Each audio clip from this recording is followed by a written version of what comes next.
my talk. Here we go. How he said he living life as a gringo. Where you question where you fit in every time you mingle. They say you do this with not enough that. My rapping is really bad. This life as a gringo. Yes, hello and welcome to another episode of Life as a Gringo. I am Dramos, of course, and it is Thursday, so it means it's time for our Thursday Trends episode. I'm flying solo on today's show, and I just have to get this out there early on here. I probably sound crazy. I know I look crazy on the video version. Y'all, my allergies are out of control right now. They're absolutely wild, and I haven't had them this bad in a minute. I don't know why I'm getting it this bad, but I'm riding the struggle bus a little bit right now, y'all. I'm going to get through. We're going to push through, but I'm riding solo because I've been dying. No Ask A Gringo today because I'm dying. We're going to hit some topics, some stories, and it's going to be a Benadryl type of day for me today. So just letting you know, if I sound crazy, let's just pretend like everything's fine. Thank God you're not in the studio with me as I record this because I'm just a mess right now. Anyway, today we'll be talking about, big news from the Biden administration on their new immigration policy. Very restrictive, very upsetting for a lot of people. We'll talk about what it means. We'll also get into apparently one of my favorite topics to talk about, Jennifer Lopez. And a really interesting article from We Are Me Too, or Fierce by Me Too, their women designated site. Talking about the alleged the alleged divorce and the treatment that Jennifer Lopez is getting versus Ben Affleck and some of the double standards that apparently exist. So I want to talk a bit about that. Also, this viral story about a remote Amazon tribe getting addicted to porn because they just got the internet. I don't know if that's been popping up on your feed, but I've seen a bunch of people reposting it. We're going to dive into the truth behind that and let it be a little lesson in clickbait, internet headlines, and things of that nature.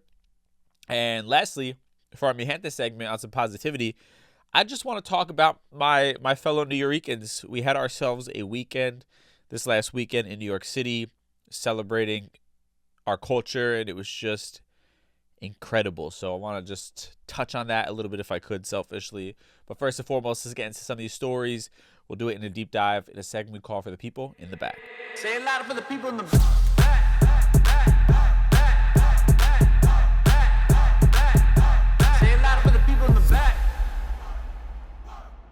All right, y'all, so let's talk a bit about Biden's new immigration policy.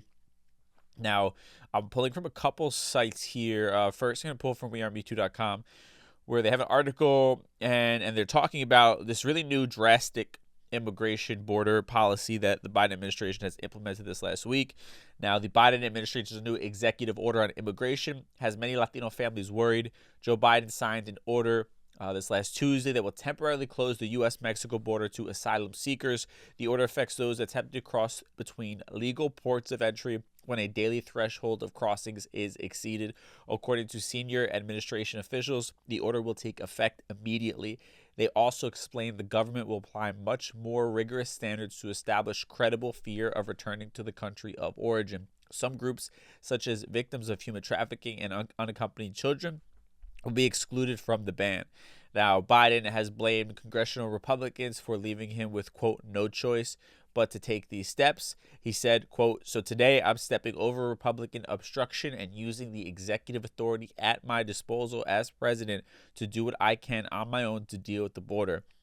Quote, doing nothing is not an option. We have to act. Now, there have been a lot of I don't know if it's stories or a lot of assumptions, whatever it might be. They're saying, contrary to what mainstream media seems to believe, applying for asylum in the United States is tremendously challenging, right? So the reference here is when people talk about, well, just apply for asylum, right?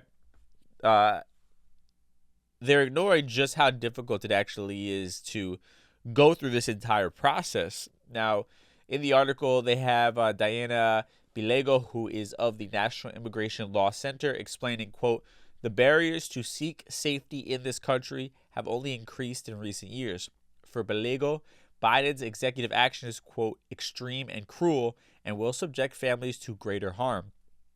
And they also go on to say the action will effectively close the U.S. border to thousands of people fleeing danger and attempting to follow U.S. asylum law to seek safety in this country, she added.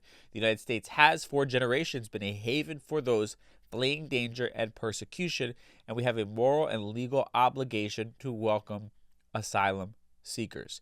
Now, for Pelego, who conducts policy research and tracks legislation, the Biden administration's move, quote, echoes extremist rhetoric about immigrants and contributes to the dangerous scapegoating of immigrant communities in this country.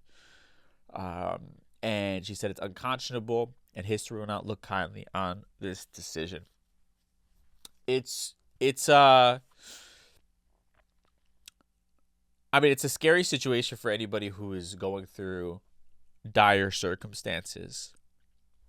And I'm not going to act like I am an expert on U.S. border policy nor credible solutions. I think it's obvious that neither side has sort of figured out a way that makes everybody happy or as close to happy as we could be. I mean, as they've said, historically, the U.S. has acted as a safe haven.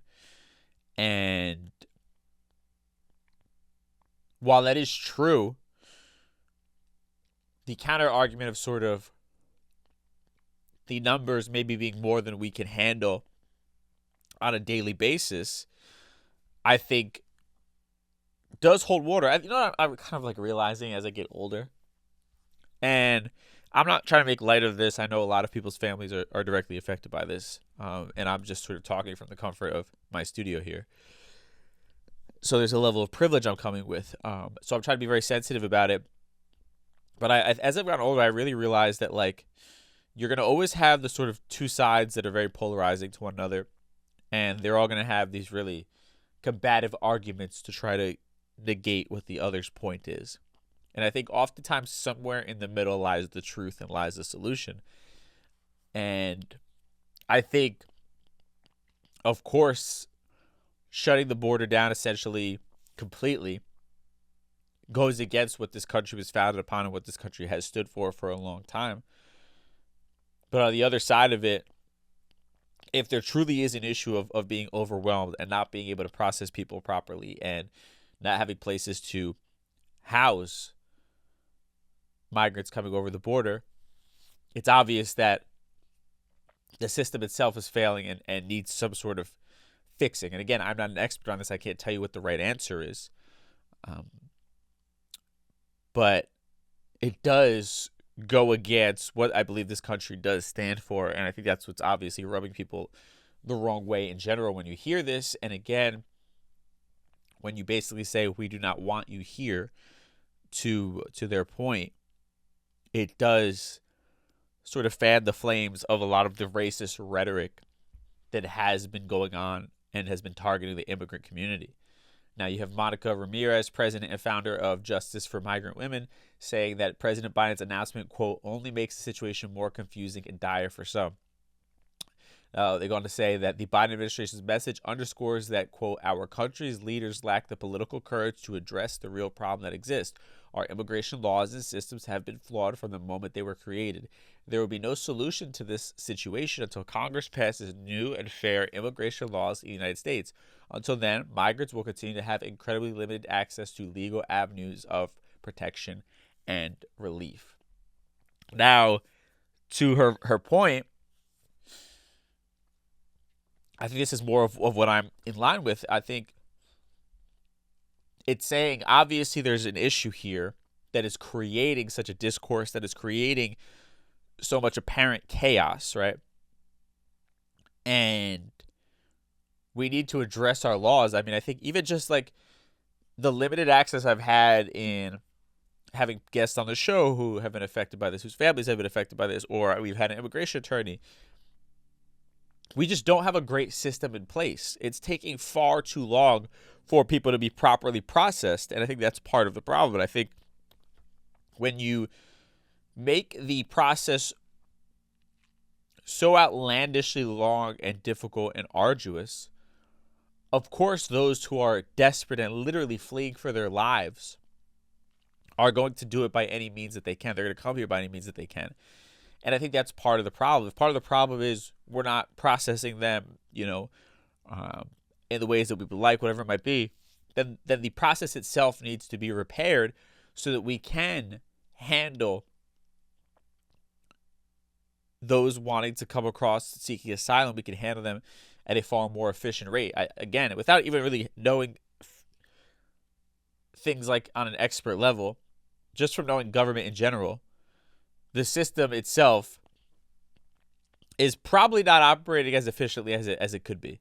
That's the general consensus of government in our country, from local level to federal level. We're just not operating at the best way we possibly can, and I think that's obviously part of the problem. To piggyback off of what was said here by Monica Ramirez. Now, onto another article that literally just kind of broke as I was getting ready to record from APnews.com. You actually had yesterday the Biden administration being sued. So a coalition of immigration advocacy groups actually sued the Biden administration yesterday for this recent directive. They said the lawsuit filed by the American Civil Liberties Union and others on behalf of Las Americas Immigrant Advocacy Center and HRACES is the first test of legality of Biden's sweeping crackdown on the border, which came after months of internal White House deliberations and is designed in part to deflect political attacks against the president on his handling of immigration. Quote, by enacting an asylum ban that is legally indistinguishable from the Trump ban, we successfully blocked. We were left with no choice but to file this lawsuit. And that sentence didn't even make sense. I'm literally trying to read the quote, but maybe they miswrote the quote here. They're saying basically by enacting a ban that was legally indistinguishable from the Trump ban, they basically blocked anybody from coming here. And the ACLU is saying that they were left with no choice but to file the lawsuit, according to the attorney, their attorney Lee Gellerant.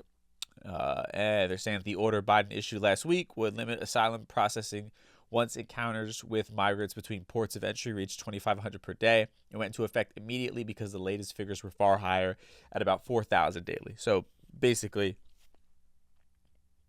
immediately nobody's coming across because we're far higher of that daily number than we're allowed to be. And I'm literally dying from allergies. I apologize for all over the place. But I think what is also a bit infuriating about this also, you can't help but feel like it's a political move by Joe Biden to sort of combat much of the criticism he's gotten from the other side, and in an election year, maybe trying to sway some people into his direction, or just folding to some of the criticism he's gotten on the border, from Republicans. And either way, the whole thing just obviously doesn't sit right from a humanity standpoint, from what this country stands for. And it's obvious that these bans or restrictions are not really addressing the issue as a whole, and things like deportation are not really addressing the issue. It's obvious there's a lot of policy problems. And also, what is the U.S. doing to help maybe intervene in some of these countries to help them stabilize in some sort of way so that there aren't these dire circumstances that their citizens then need to flee their homeland to come to the United States? I think there's a lot that could be done. But again, in this country, as we oftentimes do, we will treat the symptom rather than the disease itself. And I think that's part of the problem. That's part of what we're seeing here. So just something to keep up on. Obviously, I'll update as it comes along, and we'll see what happens with this lawsuit. If this ban will even stick, if it's found to be legal at the end of the day. There's always that. With that said, I'm going to take a quick break here because I'm going to die. So I just need a quick break, and then we'll be right back. All right, so on a lighter note here, let's talk about Jennifer Lopez. It's so funny. I did a post talking about her and just authenticity. Probably a couple months ago, and I'm still getting random comments from people hating me. So, touchy subject to talk about Jennifer Lopez, whom I respect the hell out of. But I also am a person who has an opinion. Sue me. Sorry. Now, this is an article from Fierce by Me Too. The headline is Sexist Double Standards Abound in the Media's Treatment of Jennifer Lopez and Ben Affleck's Divorce. And we've got receipts by Yamili Habib. So, allegedly, people are saying Ben Affleck and Jennifer Lopez are, trouble in paradise. It's over. They're going to be getting a divorce. They haven't publicly said that. I think this is a bit of an assumption. They did, if I'm not mistaken, sell the home they have together. They're trying to sell it. But they've also been seen out in public together. It's a whole thing, right? But I think this is an interesting topic of conversation, right? In general, about a lot of double standards that happen. And I think Jennifer Lopez does get a lot of jokes obviously made at her expense because of her dating life that I think a man wouldn't, right? Ben Affleck's, this is his second marriage, if I'm not mistaken. But even that, I'd imagine if J.Lo was a man, would people be kind of giving her this much shit about like failed relationships or marriage or engagements or whatever the case may be? I feel like for men, it's like a whatever kind of thing, right? But for women, there is like we almost blame them or assume there's something wrong with them if they've been divorced or gone through a series of public breakups or whatever the case may be. When with men, it's just like, oh, whatever, he's moving on to the next one. So I agree. If that's the notion of this argument, then I agree there's a double standard in that sense. I think Jennifer Lopez does get an unfair amount of criticism and just judgment and jokes made at her expense to a degree. Again, I think there's like left and right, and then somewhere in the middle lies the truth, right?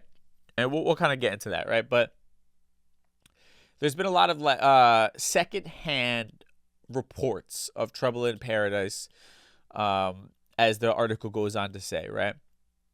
And there's headline after headline saying that the focus seems to castigate Jennifer Lopez, labeling her, quote, very difficult, and arguing that she, quote, has a hard time feeling satisfied.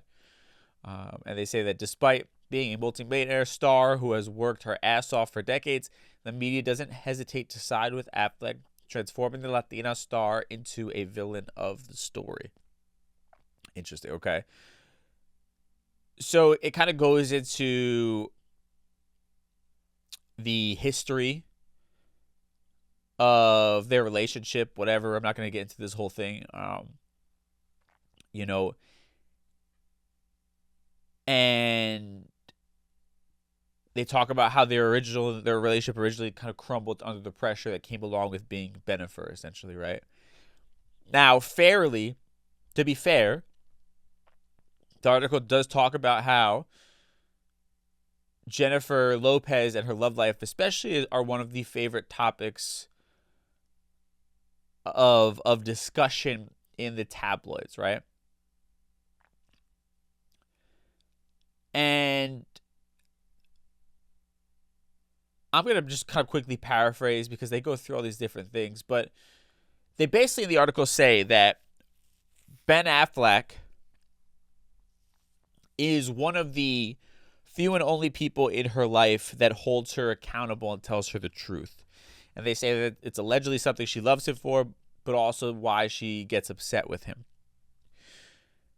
And this article also alleges that much of the problem in their relationship is that, quote, Ben feels like Jen has a hard time feeling satisfied.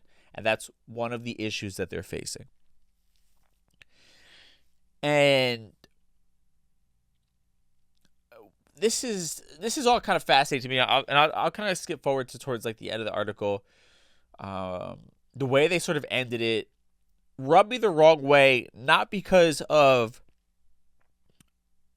sexism or she's a woman or he's a man, but rubbed me the wrong way because I think it's like an incredibly toxic mindset when it comes to relationships, and I think it lacks a bit of depth, right? It's a surface level comment.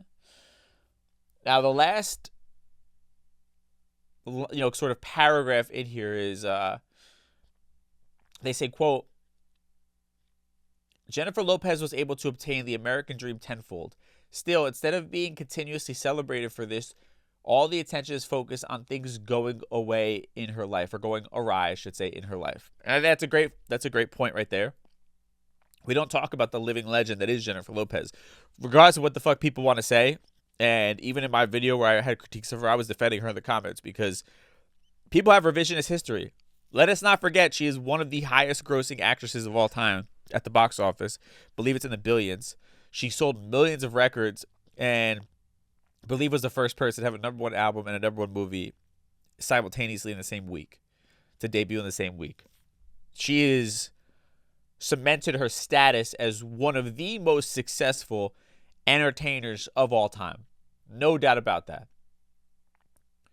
The article does end, though. They say, this is the epitome of, for some reason, the word epitome, by the way, I'm just going to be very, very clear. I've been noticing as I get older, like, because these are words I would read, but, like, never write. Epitome is not spelled the way I thought it would. I've been pronouncing it when I read it as epitome for the entirety of my life, knowing the meaning, but anyway, I'm a product of the New York and New Jersey public school system. They say, this is the epitome of patriarchal machismo in Hollywood, and even more so in Latino culture. It's the same discourse on a different scale of what happens when any other Latina gets divorced. The blame is always on her for putting her career first, not caring for her husband, or simply being, quote, difficult. It's never because she's a powerful woman with high standards who outgrows any and all men. Now, that last line is, I think, that is, with all due respect, respectfully here, I'm trying not to mansplain, at the risk of mansplaining here. I believe that last line, the line of, it's never because she's a powerful woman with high standards who outgrows any and all men.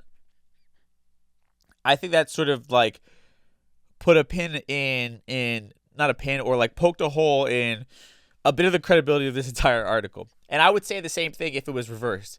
It's never because he's a powerful man with high standards who outgrows any and all women. That's complete, like, toxic, not taking accountability relationship shit. And I mean that with all due respect. And maybe I'm going a bit too deep in what is supposed to be a bit of a puff piece or whatever it might be. But I think there is sexism 100%. I think even in this case, as I started talking about it, there's sexism that happens.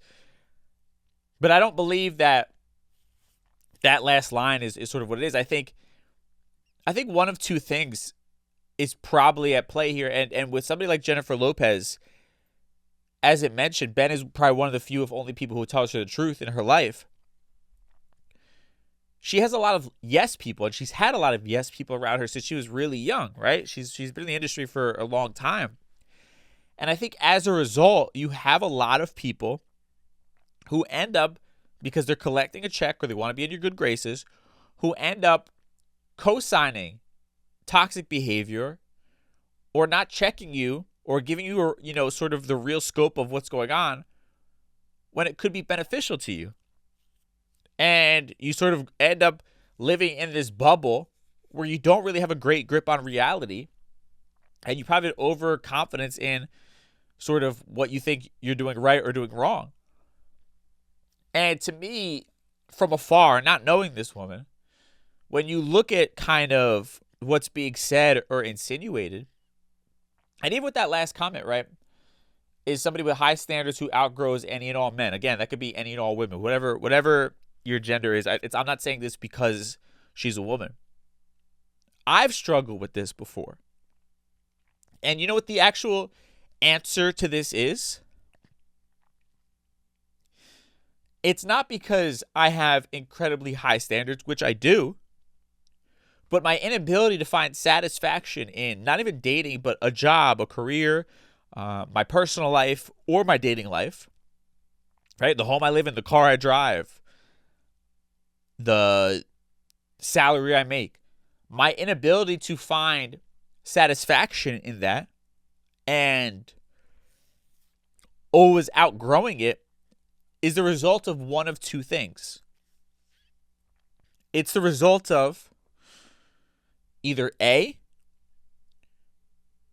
I have outgrown that goal, right? It no longer provides me with what I need in this life, right?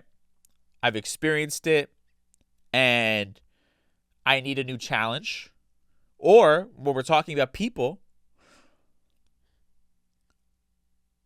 I'm surrounding myself with people who are not on the same level as I am and not growth oriented, right? And that's sort of one part of it. The other half, the real or is, because I would combine those two together. The real or it is, I'm never satisfied because I'm trying to fill a void that can't be satisfied by anyone or anything other than myself. And again, I don't know Jennifer Lopez personally.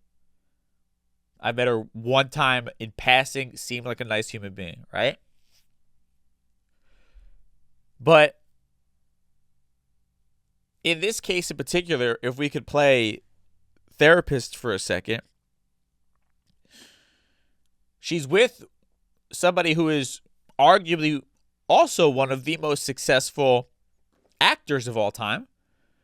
I would argue Jennifer Lopez has had a better career than Ben Affleck. But he's no bum who's like her backup dancer like she did before, right? So she did sort of marry somebody who is as close to her level as probably humanly could be, right? Maybe one could argue that, like, I don't know, Tom Brady might be a better fit for her or somebody like that, right? But this guy's no schmuck. And he's still working, still doing his thing. So if it's not that she's like dating down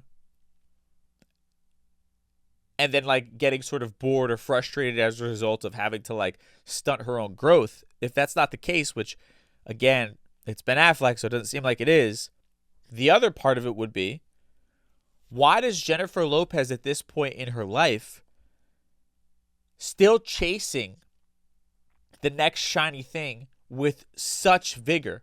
Why is that the greatest priority in her life, as it seems, if what we're hearing is true?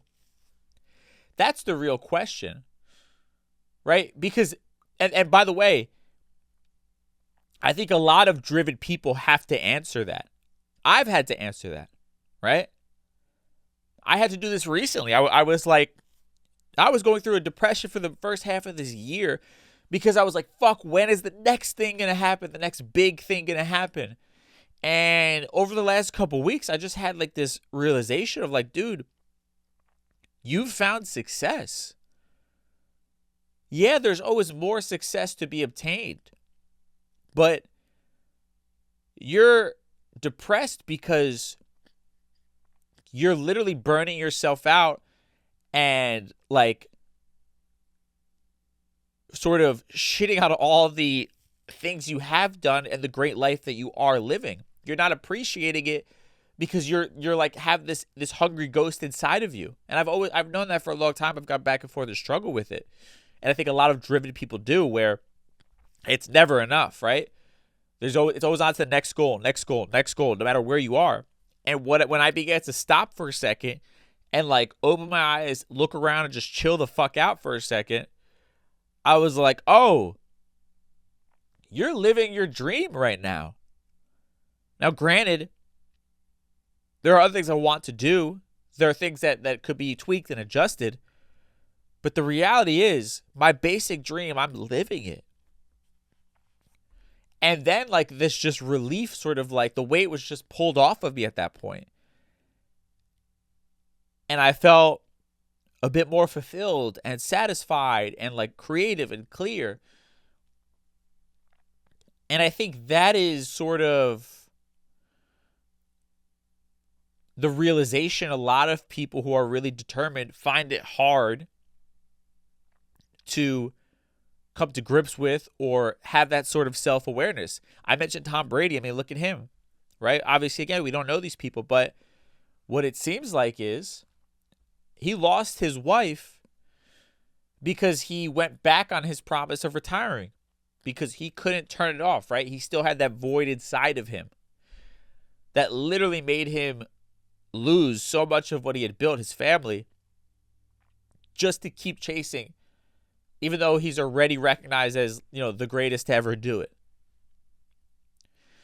And I think that, again, from the outside looking in, the quotes that we're hearing, it seems like Jennifer Lopez is probably struggling with that a bit.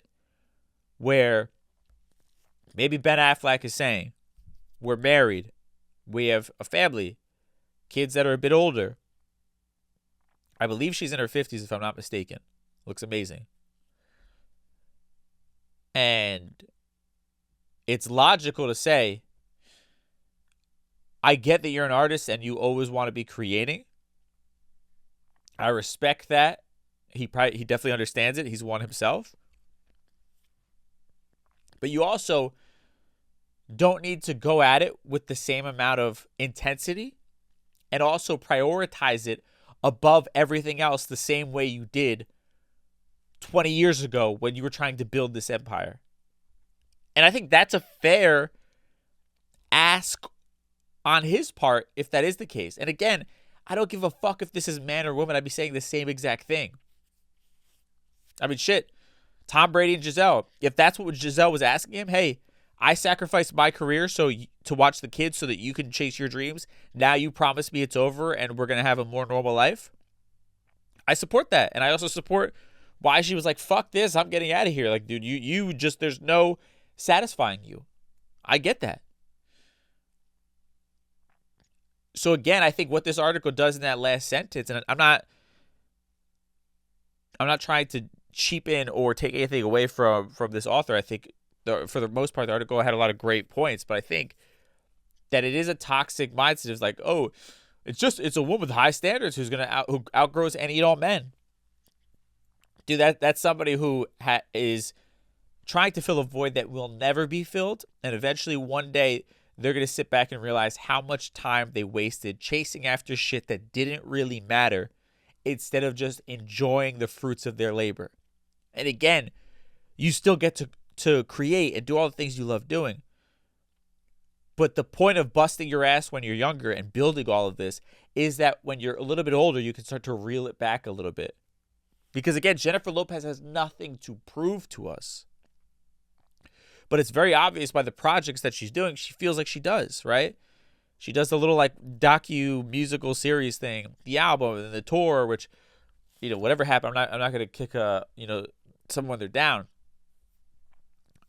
And the movie that she just did and all these different things, it's like, why are you going at it with the same intensity you did 20 years ago? That is somebody who hasn't accepted the next chapter of their life and doesn't recognize the beauty in the next chapter of their life. And I'm literally speaking to myself when I say this as well, right? I'm not even like criticizing her because I have to remind myself of this shit too. And I haven't made the money that she's made. Nowhere near. Nowhere near. So, but even me, right? Like I've begun to be like, hey, I want to make sure my day has a little bit more structure.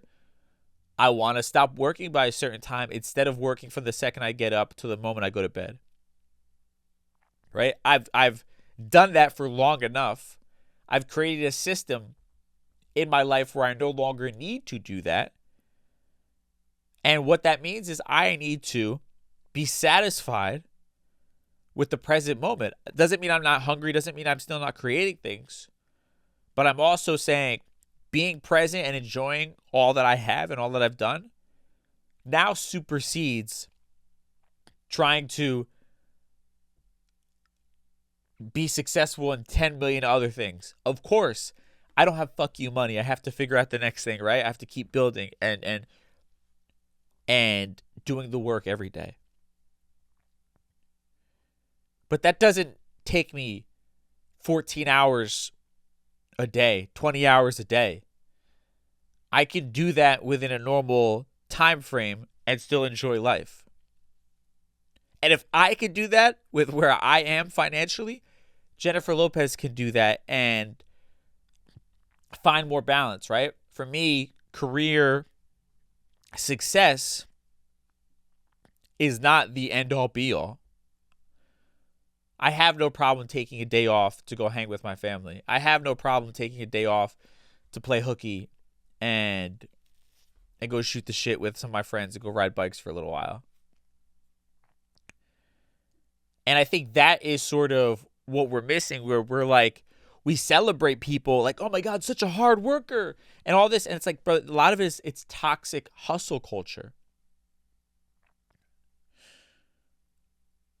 And this idea that, you know, your value is based upon how much you're producing at that moment. And I think what happens with many successful, driven people, man, woman, whatever, they don't know how to turn it off. So they cannot prioritize anything other than their art or their job or whatever it is, right? And everything else falls by the wayside. And eventually, those around you will get tired of being treated like the second fiddle, especially when you can no longer justify it, right? There's a point where you could justify it and say, I'm trying to build generational wealth. I'm trying to find success in this project, this career. Cool. But past a certain point, it's just you being selfish and not dealing with whatever void you have inside of you that doesn't feel like you're enough.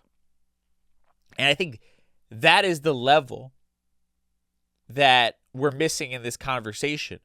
Do I think Jennifer Lopez gets an unfair amount of hate on the internet? Absolutely.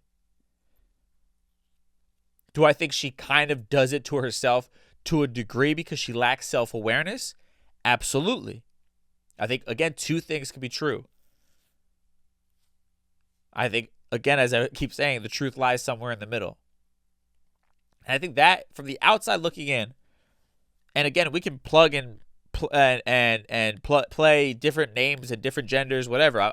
This is literally just like, could be a general conversation around anybody that fits into sort of those parameters of being a,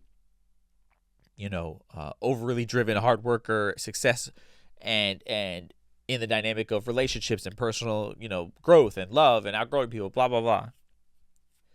You have to have self-awareness around what is going on for you, I guess, is what I'm trying to get at.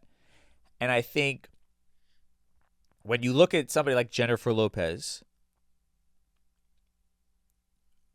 and much of what we've seen, and again, this can apply to so many people in the entertainment industry, in business, whatever it might be, and myself at times, the reality is it's one of two things. Either they are dating people who are not at their level, so they do, in fact, outgrow them, or they haven't figured out how to be content and fulfilled without the external validation. Therefore, they're always chasing the next thing. And in this case, it seems like for Jennifer Lopez, it's the latter. She hasn't gained the self-awareness needed to figure out what exactly it is that she's chasing, or have a realization that she's chasing something that doesn't exist. And as a result, is sacrificing the relationships around her. I think that's sort of the greater headline here more than anything else, in my opinion. I'm just a man who is probably going to get accused of being toxic and whatever, a misogynist for having that opinion. But that's my take. I do want to get to porn and this Amazon tribe and just like you can't believe everything you see on the internet. We're going to quickly touch on that, but we'll take a quick break here, and then we'll be right back. All right, we are back, and quickly touching on this story. It was like a viral story about a remote tribe from the Amazon that got internet access, and the internet was running crazy saying that they've become addicted to porn, and it's ruined their entire society. Now, that in fact has been proven to be false. There is a New York Times article, which all these other articles were based off of, and the New York Times put out a secondary article clarifying what the hell was going on. Now, the original New York Times article was talking about the arrival of high-speed internet in a remote Amazon tribe and how they were using the internet. Then you had, and by the way, all that was mentioned, because that was the article, right? They went there to like cover a story about how these people are using the internet.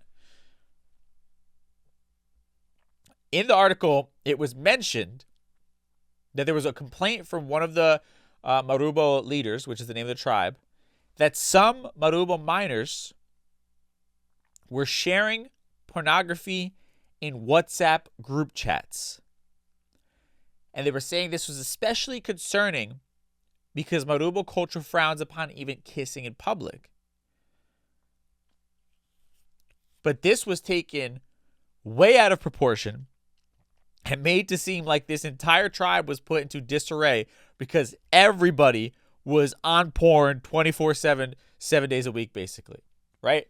Even like publications that we all know of, the New York Post, among the first saying last week that the Marubo people were, quote, hooked on porn.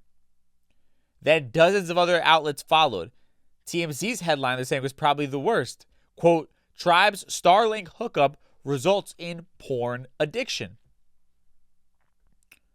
Now, the New York Times clarifies the Marubo people are not addicted to pornography. There's no hint of it in the forest, and there was no suggestion of it even in the original New York Times article.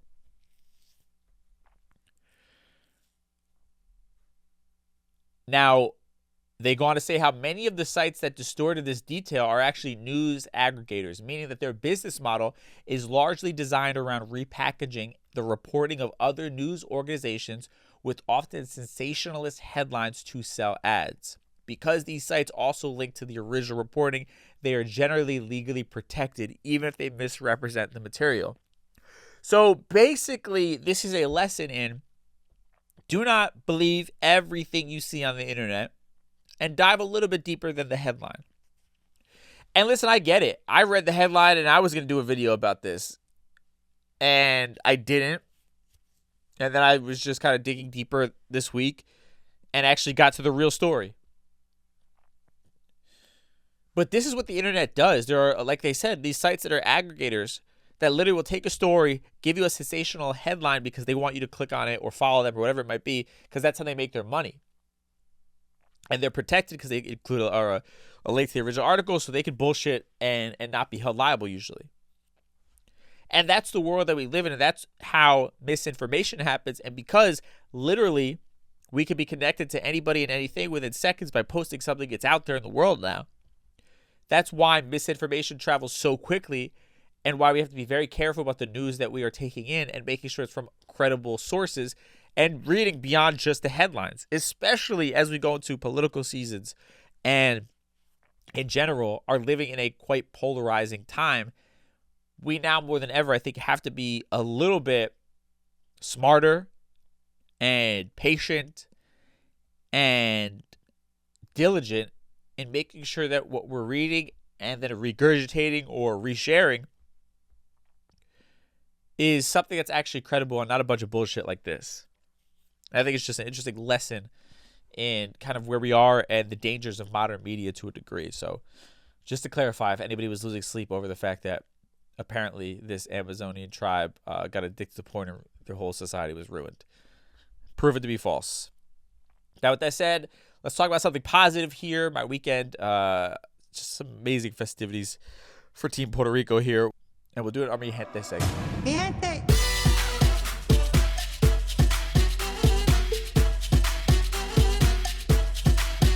All right, I'm going to keep it short, sweet, because I'm literally dying from allergies. Not literally, but it feels like it.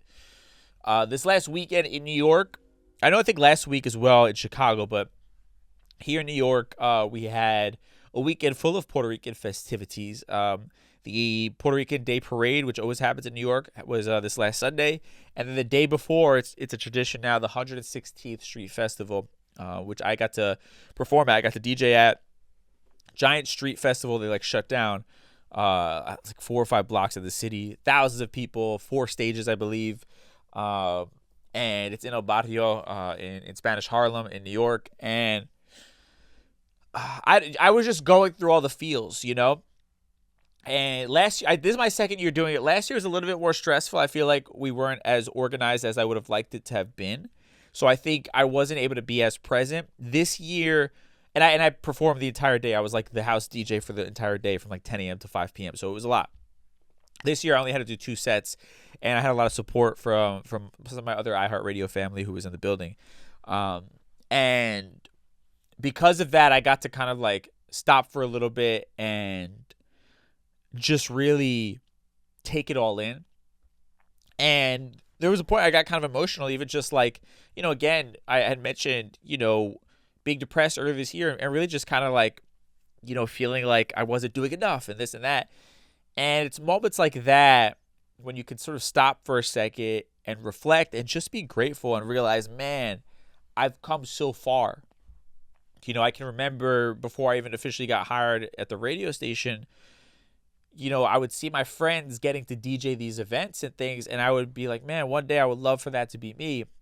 And even when I got into the radio station, there was a particular DJ Pro Style, shout out to him, who I really liked his career path, and it was somebody I wanted to emulate. And since then we've become cool, and we see each other around, and somebody who has been super supportive. And he was there DJing that day too, and it was just man, I've come so far full circle where literally I'm doing this gigantic event and I'm alongside somebody who I've looked up to, and this is not even the first time. It's one of many times we've gotten to work together, but I'm right here, in the conversation with people that I've looked up to. And obviously he's light years above where I am, but still to even just be a part of that conversation, it's a great feeling, and a great feeling to be able to experience that level of gratitude, to allow myself to do so.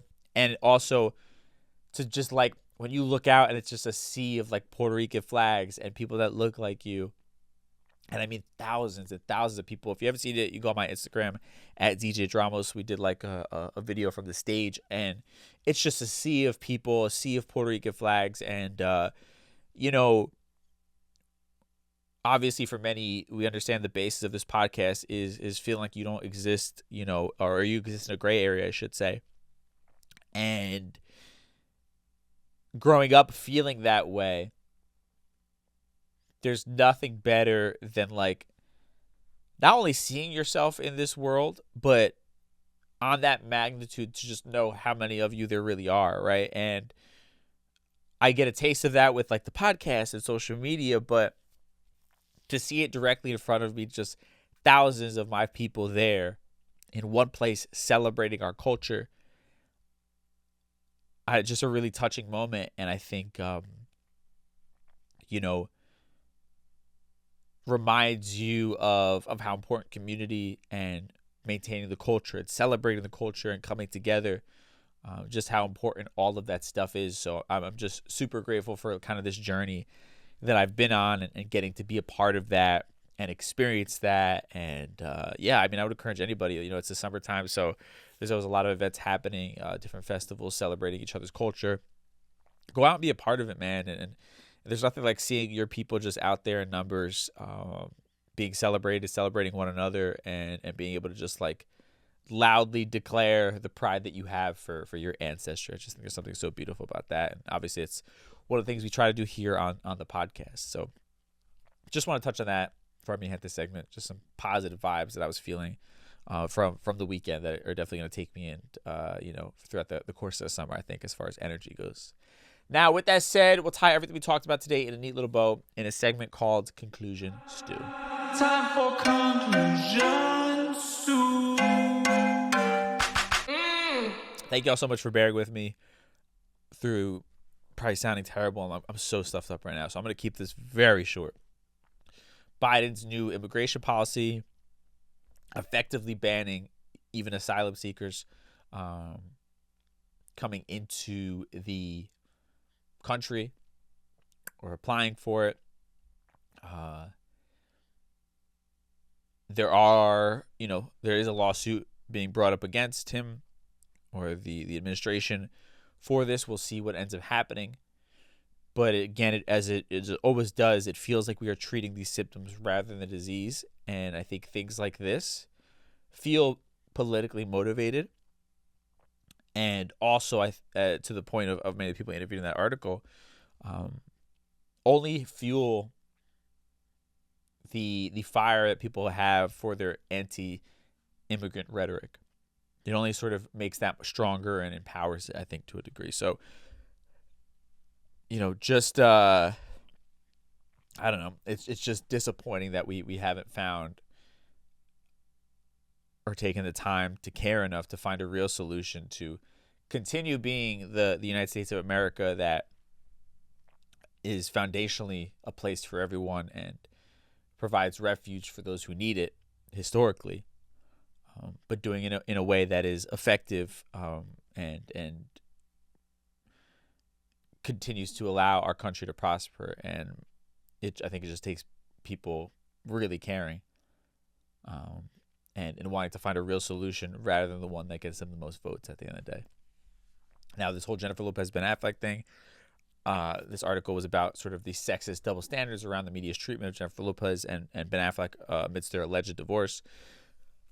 I think, again, I mentioned, if it was a man who had, been engaged and divorced, like Jennifer Lopez, whatever, how many times it is, I don't think it would be as big of a deal. Wouldn't be blown it wouldn't be like a huge topic of discussion as Jennifer Lopez is at her dating life. That's completely fair for sure. But I really do think someone like Jennifer Lopez is the product of not enough real people being around her, having too many yes people, and as a result, her having a lack of self-awareness of maybe where she's not showing up for herself and those around her, and how she's maybe chasing something still that just doesn't exist, right? A success that doesn't exist and is trying to fill a void with things that could never possibly satisfy her. And I genuinely hope I'm wrong. Again, I don't know this person, but from the outside looking, that's what it looks like.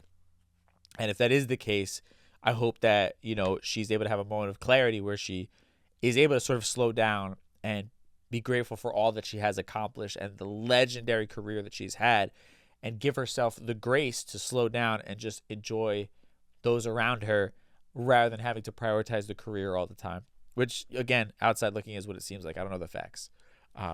That's my take on that one. Now, the internet talking about this tribe from the Amazon that got the internet and got addicted to porn that has been proven to be false. Don't believe everything you read on the internet. That's the freaking moral of the story there. Dig a little bit deeper than the headline. A lot of it is bullshit. And then this amazing to feel so, just around your people. That the Puerto Rican Festival, the 160th Street Festival, shout out to them for having myself and the entire iHeart family. And just a beautiful, beautiful moment. Do whatever you can to ingratiate yourself in the culture. Whatever you can do. Like, whatever little groups there might be in your area, whatever little parades or whatever, like, go be a part of it. I promise you it feeds the soul. And again, I hope we do it here on the podcast, but it's different when you're just in fucking the midst of your people right there and everybody's happy and just like you hear your music playing and your food is there. Just nothing like it, man. So beautiful stuff. Beautiful time to be alive. And that's it. Grateful for all you guys who listen to the show. I really do appreciate y'all. I'm going to go pop some Benadryl and try not to allow these allergies to ruin my life entirely.